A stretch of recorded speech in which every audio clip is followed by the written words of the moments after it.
Week 15 in the NFL was packed with dramatic finishes and a historic comeback. And this week's action wraps up with a matchup between the Rams and the Packers.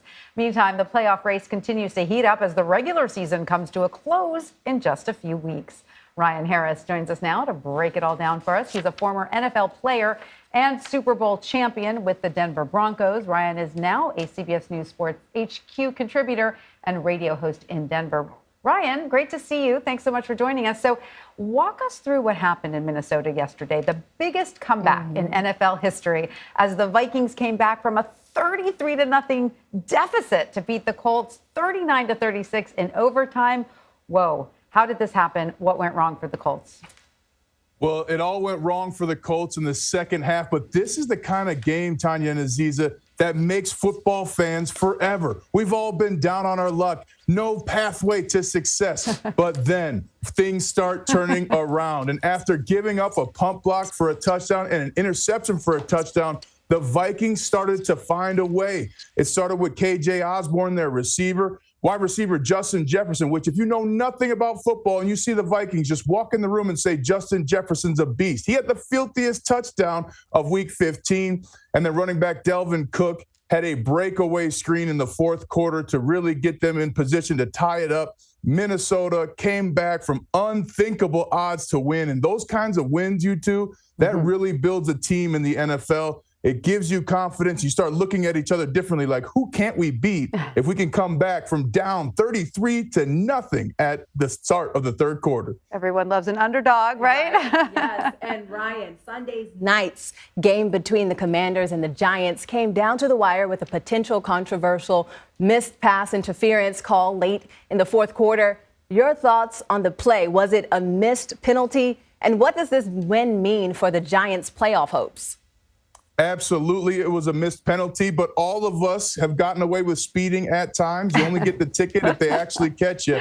But more importantly, you mentioned it. This is huge for the Giants and what they want to do in the playoffs, not just for the playoffs this year, but for this Giants franchise. The players that are on this Giants team, Daniel Jones, Saquon Barkley, Julian Love on the backside there in the defense, these guys have never experienced the playoffs in the NFL. And now they understand with this win how much closer they are, but the types of games you're going to be in. You're going to be in knockout, drag-out games in the playoffs in the NFL. And for these young Giants, this was a catapult game to get them not only closer to the playoffs this year, but to give that standard for these young players moving forward. Wow. So as the AFC playoff race is pretty tight, as we head into the final weeks of the season, after this week's results, who do you think will grab the few spots up for grabs?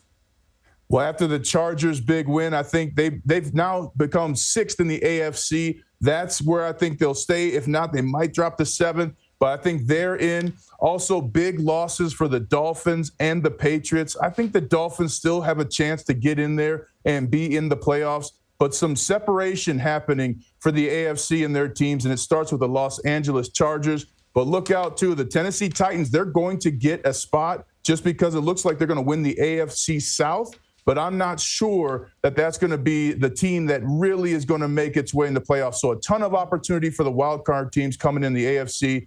And you see now some of the teams that have clinched, but there are more teams who want to party in the playoffs. All right. Aside from the teams, there's been a lot of impressive individual performances around the league this year. We have Jalen Hurts, Patrick Mahomes, Josh Allen, just to name a few. Who do you see taking home the MVP hardware? I like Jalen Hurts, an unbelievable story. He was benched in his college junior year for Tua Tagovailoa, who's also playing in the NFL.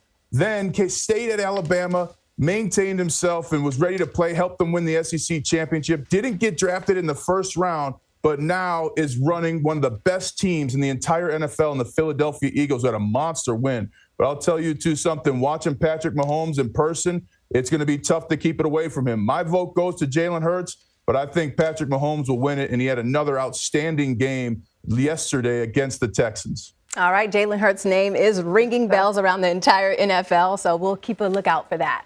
Ryan, thanks for joining us this morning. Thanks, Ryan. Thank you.